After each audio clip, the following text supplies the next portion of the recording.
Assalamualaikum warahmatullahi wabarakatuh. Salam sejahtera bagi kita semua. Selamat siang Ibu dosen dan teman-teman semua. Terima kasih kepada Ibu Dara Cinta Oda Peneliti SSMA yang telah mempersilahkan kelompok kami untuk berpresentasi, dan terima kasih kepada teman-teman semua yang telah hadir pada hari ini.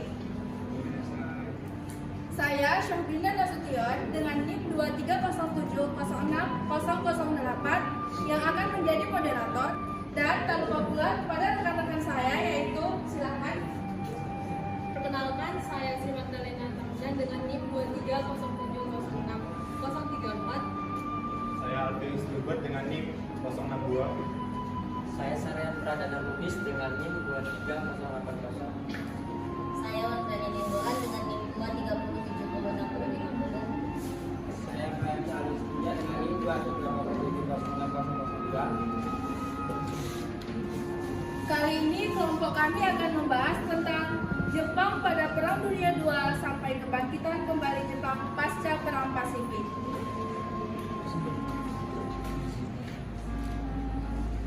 Sebelum masuk ke topik, saya punya kata-kata yang menarik, yaitu jangan lihat siapa yang menyampaikan, tapi lihat apa yang ia sampaikan.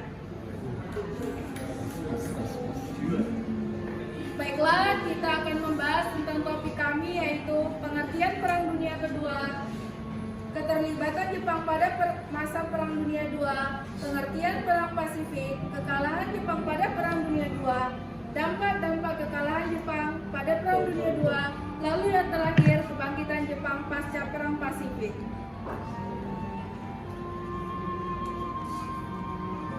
Baiklah, untuk teman-teman saya persilakan untuk presentasi.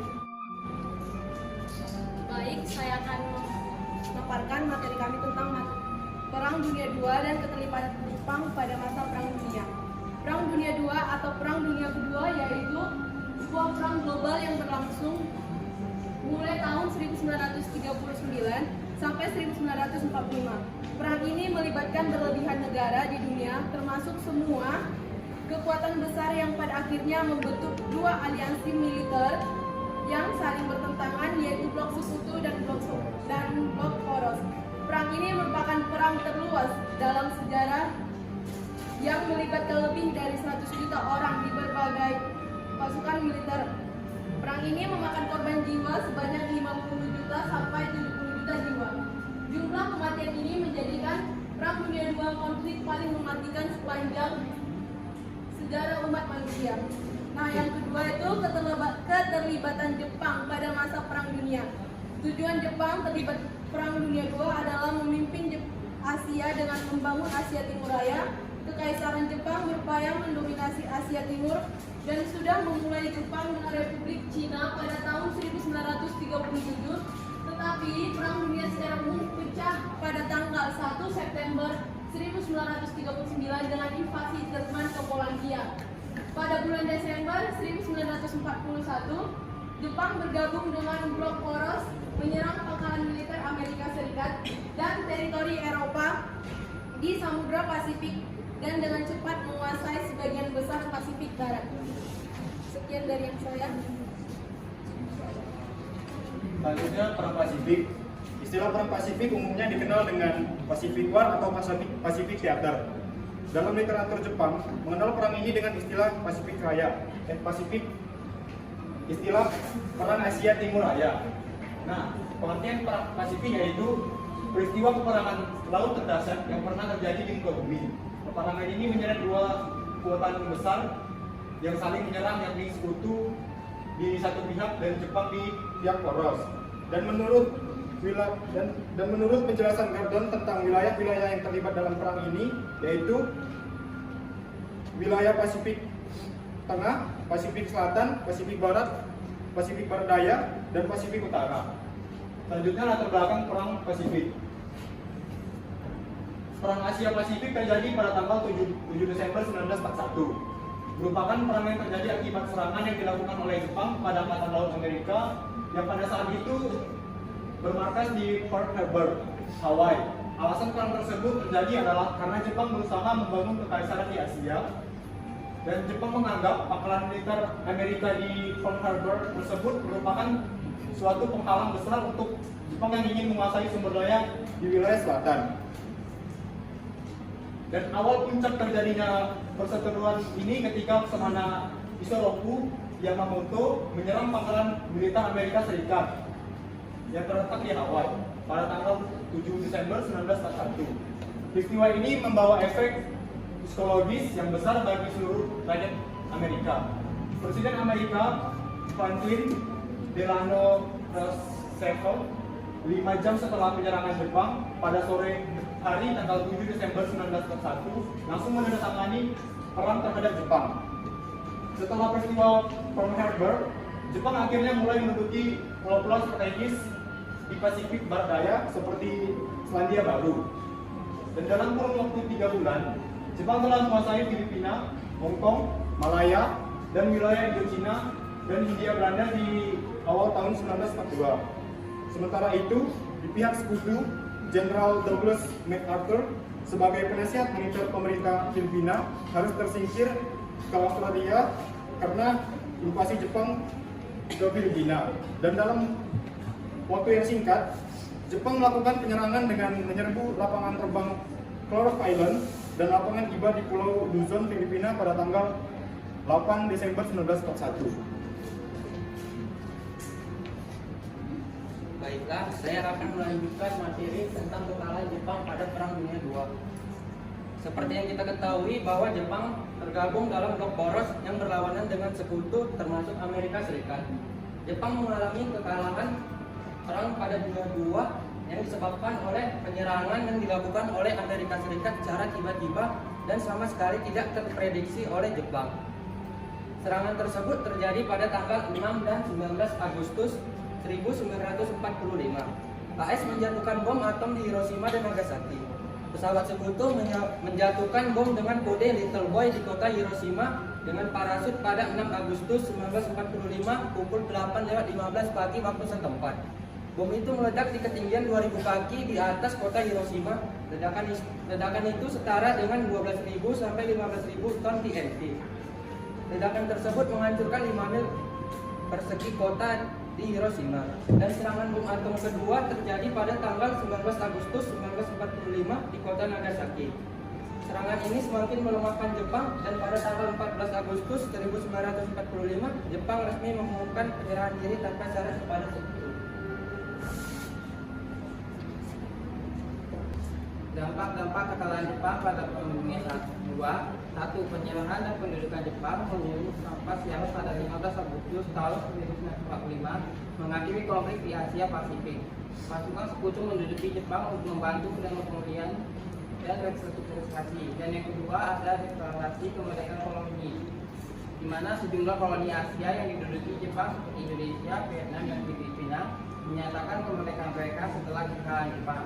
Dan yang ketiga ada rekonstruksi ekonomi dan sosial, di mana Jepang mengalami proses rekonstruksi yang intensif fokus pada pemulihan ekonomi dan sosial, di mana program reformasi ekonomi dan demokrasi ini diimplementasikan oleh pemerintah pendudukan. Dan yang keempat, di mana ada perubahan budaya dan sosial yang dimana proses demokrasi membawa perubahan sosial dan budaya termasuk peningkatan hak perempuan dan transformasi nilai-nilai tradisional. Dan yang kelima, di mana ada proses peradilan Tokyo, di mana para pemimpin militer dan politik Jepang diadili dalam pengadilan militer internasional untuk ilmu jauh di Tokyo, menghasilkan hukuman termasuk hukuman mati bagi beberapa tokoh utama. Dan yang terakhir, ada penghapusan kekaisaran Jepang, di mana orang Jepang tidak lagi menjadi negara dan bentuk kekaisaran kekuasaan politik. Kaisar Hirohito dikurangi dan Jepang menjadi negara konstitusional. Selanjutnya saya akan membahas materi kebangkitan Jepang pasca Perang Pasifik. Setelah kalah perang, tentu Jepang dalam keadaan kacau baik dari segi ekonomi, politik, dan sosial. Jadi kebangkitan Jepang pasca Perang Pasifik ditandai oleh pemulihan ekonomi, restrukturisasi politik. Jadi restrukturisasi politik itu adalah proses di mana suatu sistem politik mengalami perubahan dalam struktur fungsi atau organisasi untuk meningkatkan efisiensi atau keseimbangan kekuasaan. Hal ini dapat melibatkan reformasi kebijakan, perubahan dalam sistem pemerintahan atau restrukturisasi lembaga-lembaga politik. Selanjutnya ada perubahan sosial yang cepat setelah menyerahnya Jepang pada 1945. Jepang fokus pada pembangunan ekonomi, mengadopsi model ekonomi kapitalis. Jadi sistem ekonomi kapitalis itu suatu sistem yang menyerahkan kebebasan kendali ekonominya pada pelaku atau pihak swasta untuk mengambil keuntungan. Singkatnya itu kayak ekonomi kapitalis ini minim campur tangan dari pemerintah. Selanjutnya mengalami periode pertumbuhan ekonomi yang pesat. Dan terakhir proses demokratisasi juga dimulai dengan diadopsi Konstitusi 1947 yang membentuk dasar sistem politik demokratis di Jepang. Dan ada beberapa faktor mendorong kebangkitan Jepang pasca Perang Pasifik tahun 1952 sampai 1964, yaitu faktor intern dan faktor ekstern. Yaitu pertama faktor intern. Kurang lebih 250 tahun masa isolasi, masyarakat Jepang mulai membentuk karakter untuk pantang menyerah dalam menghadapi persoalan dan tentang memegang nilai-nilai kekeluargaan dalam kehidupan sehari-hari. Bangsa Jepang sangat menghargai peranan kelompok dalam masyarakat. Penghargaan terhadap kelompok menjadi dominan daripada penghargaan terhadap individu. Karakter bangsa Jepang yang menonjol dan mempengaruhi kuat terhadap proses kebangkitannya menjadi negara besar antara lain sikap pantang menyerah, kerja keras, loyalitas, inovatif, dan nilai-nilai leluhur bangsa Jepang. Yang kedua, faktor ekstern. Faktor ekstern adalah penduduk Amerika Serikat. Amerika Serikat selama Jepang melaksanakan kebijakan. Yang pertama, demilitarisasi atau penghancuran militer. Demilitarisasi merupakan kebijakan untuk mengurangi kekuatan militer suatu negara agar mudah dikontrol. Yang kedua, demokratisasi adalah transisi di mana kekaisaran ke rejim politik yang lebih demokratis.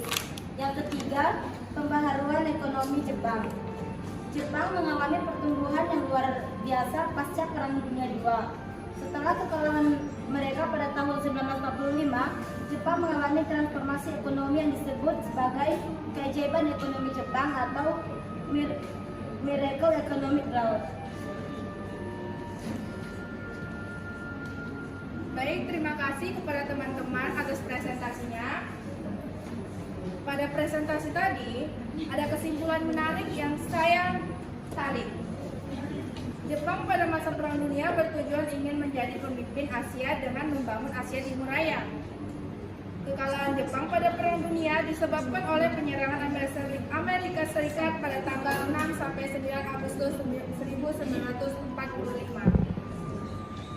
Amerika Serikat menjatuhkan atom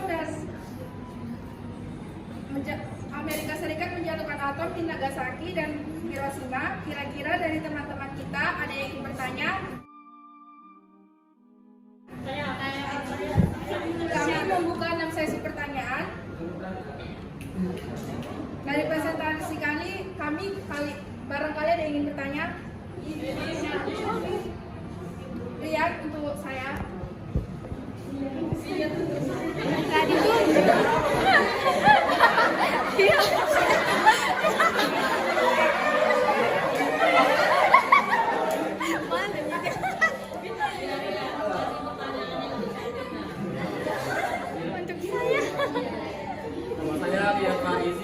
blok 5 dengan NIM 2307060058. Pertanyaan untuk Sabrina, kita tahu nih bahwasanya Jepang dan Jerman pada saat Perang Dunia Kedua merupakan satu sekutu di blok poros.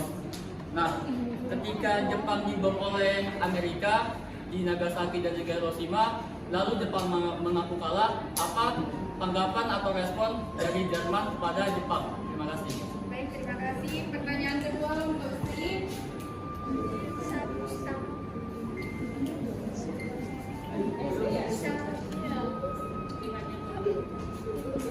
Irma. Terima kasih, saya akan perkenalkan saya Masih Tohan dari kelompok 2 dengan NIM 23070640. Saya ingin bertanya kepada Sri, mengapa Jepang ingin menguasai Asia Pasifik sehingga terlibat langsung dengan Perang Dunia Kedua? Terima kasih kepada Irma. Baiklah, pertanyaan selanjutnya untuk Syahrehan. Daniel. Perkenalkan, nama saya Daniel Guning. Saya ingin bertanya, apa titik balik Perang Dunia Kedua Jepang? Terima kasih. Pertanyaan selanjutnya untuk Gilbert. Alvin.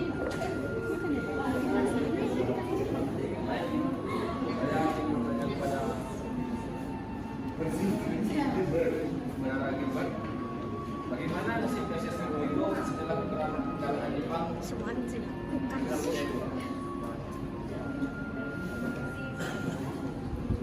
Pertanyaan selanjutnya untuk Wantri Haikal.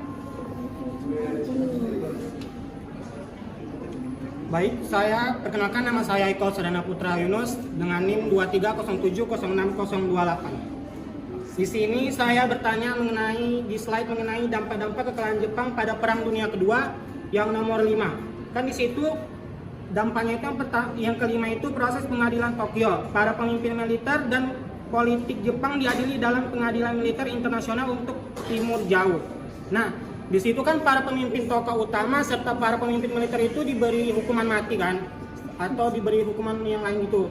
Kenapa? Saya di sini ingin bertanya, kenapa Kaisar Hirohito itu tidak diberi hukuman mati atau hukuman setimpal dengan para pemimpin militer atau tokoh-tokoh utama? Kan dia selaku penanggung jawab atas perang itu. Sekian.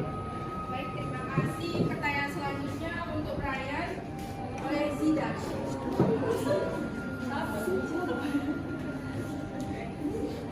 Assalamualaikum warahmatullahi wabarakatuh.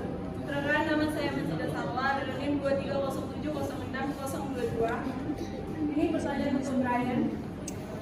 Apa saja faktor-faktor yang mendorong kebangkitan Jepang pada pasca Perang Pasifik, dan coba jelaskan. Baik, terima kasih. Baiklah, kami tampung dulu pertanyaan teman-teman semua. Pertanyaan teman-teman akan kami jawab setelah kelompok 3. Baiklah, terima kasih.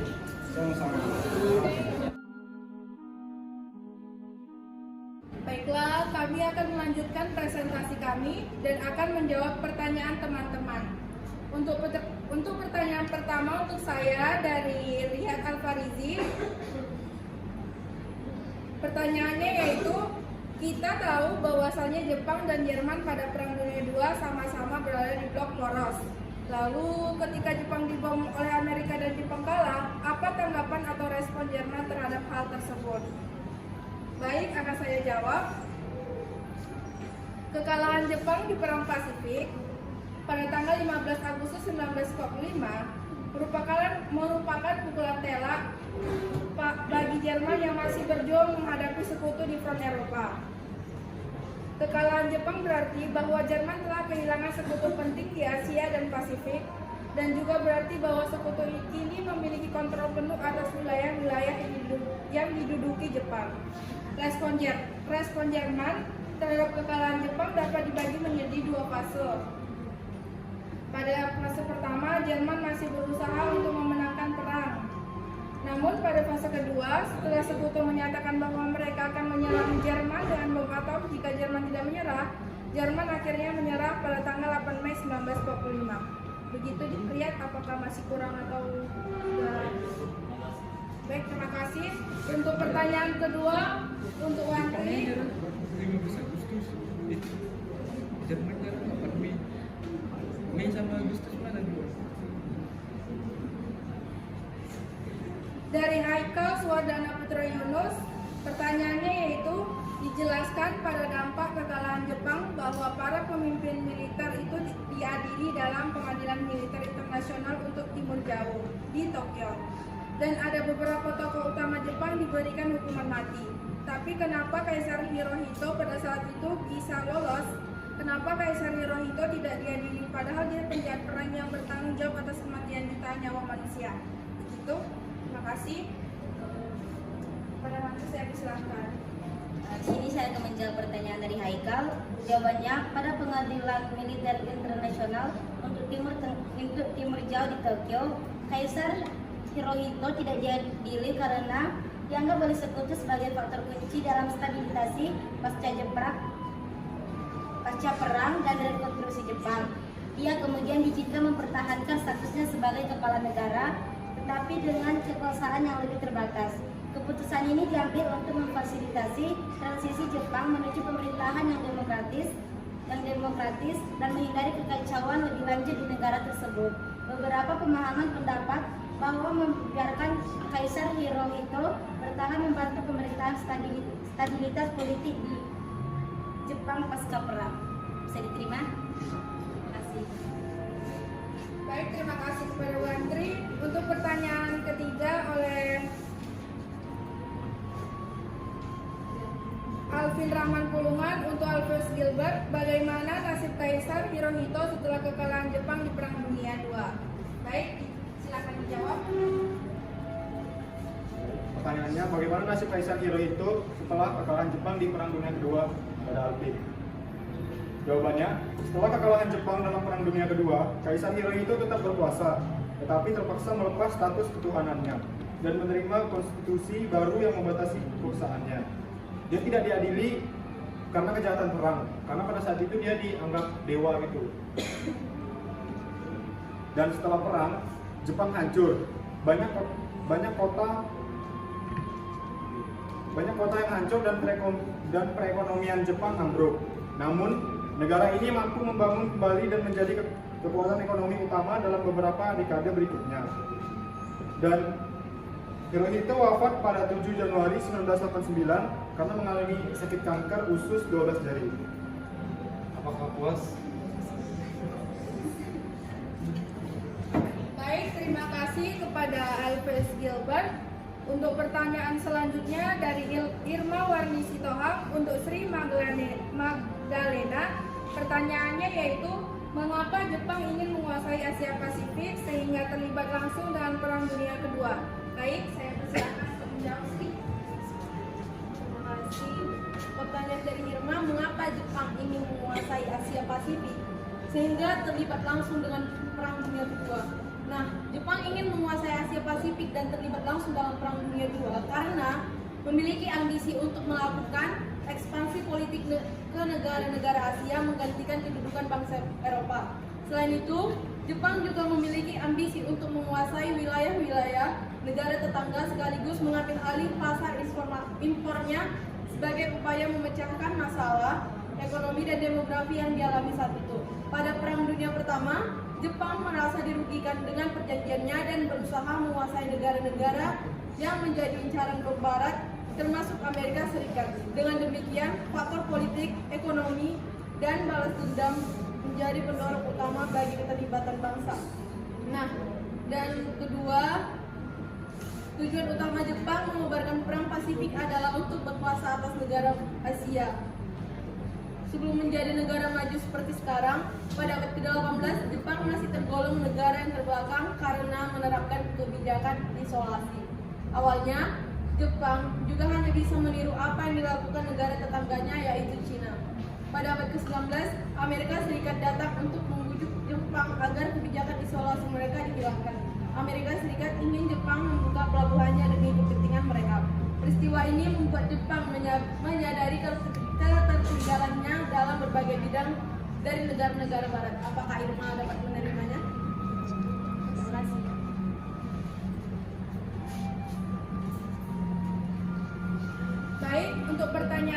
terakhir yaitu dari Mazida Salwa untuk Brian. Pertanyaannya, apa saja faktor-faktor yang mendorong kebangkitan Jepang pada pasca Perang Pasifik dan coba jelaskan. Baik, saya persilakan untuk Brian. Oke, di sini saya akan menjelaskan di mana ada beberapa faktor yang mendorong kebangkitan Jepang pada masa Perang Pasifik. Di sini akan menjelaskannya. 1. Di mana pemulihan ekonomi setelah Perang Pasifik Jepang mengalami pemulihan ekonomi yang cepat. Dan yang kedua ada inovasi teknologi di mana Jepang menjadi terkenal dengan inovasi teknologinya. Perusahaan-perusahaan seperti Sony, Toyota, Panasonic berhasil mengembangkan produk-produk inovasi dan berkualitas tinggi. Dan yang ketiga ada pendidikan dan keterampilan tenaga kerja di mana Jepang memiliki sistem pendidikan yang kuat dan fokus pada pengembangan keterampilan teknis. Dan yang keempat ada stabilitas politik, di mana setelah Perang Pasifik, Jepang mengadopsi konstitusi baru yang menjamin stabilitas politik dan demokrasi. Dan yang terakhir ada hubungan internasional yang kuat, di mana Jepang menjadi hubungan internasional yang kuat dengan negara-negara lain, terutama Amerika Serikat. Di mana faktor-faktor ini bersama komitmen yang kuat untuk pertumbuhan ekonomi dan inovasi yang telah membantu Jepang bangkit pada salah satu kekuatan ekonomi terbesar di dunia pada pasca Perang Pasifik. Gimana? Terima kasih kepada Brian. Maaf tadi saya ada kesalahan info. Pertanyaan terakhir yaitu untuk Syahrehan dari Daniel Gurning. Pertanyaannya, apa titik balik Perang Dunia II Jepang? Kepada Syahrehan saya persilahkan. Terima kasih kepada moderator. Jadi saya akan menjawab pertanyaan dari Daniel Gurning. Jadi titik balik Perang Dunia II yang membuat pihak sekutu akhirnya memenangkan perang adalah pertempuran Midway. Pertempuran Midway yang berlangsung antara 4 sampai 7 Juni 1942 disebut-sebut sebagai titik balik Perang Dunia II bagi Jepang di kawasan Asia Pasifik yang membawa kemenangan bagi pihak sekutu.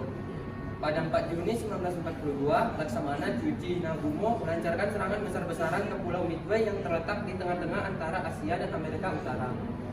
Serangan itu menjadi salah satu strategi Jepang untuk memancing armada Amerika Serikat yang belum bangkit akibat pengeboman di Pearl Harbor pada Desember 1941. Meski insiden Pearl Harbor membuat armada AS berkurang banyak, tetapi Jepang tidak mengetahui ternyata Amerika Serikat telah mengetahui posisi dan rencana Jepang terhadap Midway. Kekalahan di Midway membuat kekuatan Angkatan Laut Jepang menurun tajam akibat tenggelamnya 3 kapal Indo. Usai kekalahan di Midway, kekuatan AL Jepang tidak pernah pulih. Ditambah lagi beberapa bulan setelah pertempuran Midway, Angkatan Laut Jepang mulai mengalami kekalahan di pertempuran Guadalcanal. Jepang pun akhirnya harus menyerah kepada sekutu pada 14 Agustus 1945 setelah 2 kotanya luluh lantak akibat bom atom yang dijatuhkan Amerika Serikat. Gimana? Terima kasih. Baiklah, dari diskusi kita tadi dapat disimpulkan Kekaisaran Jepang berusaha mendominasi Asia Timur dan sudah memulai perang dengan Republik Cina pada tahun 1937. Tetapi Perang Dunia secara umum pecah pada tanggal 1 September 1939 dengan invasi ke Polandia oleh Jerman yang diikuti serangkaian pernyataan perang terhadap Jerman oleh Prancis dan Britania. Pada bulan Desember 1941, Jepang bergabung dengan blok poros menyerang Amerika Serikat dan teritori Eropa di Samudra Pasifik dan dengan cepat menguasai sebagian besar Pasifik Barat. Kebangkitan Jepang didorongnya oleh adanya faktor intern dan faktor ekstern. Faktor intern dari kebangkitan Jepang menjelaskan adanya kepribadian yang berdasarkan pada semangat Bushido dalam pemikiran masyarakat Jepang. Faktor ekstern dari kebangkitan Jepang menjelaskan peran dari Amerika Serikat dalam melaksanakan program demilitarisasi, demokrasi, dan pembaruan ekonomi serta munculnya Perang Korea.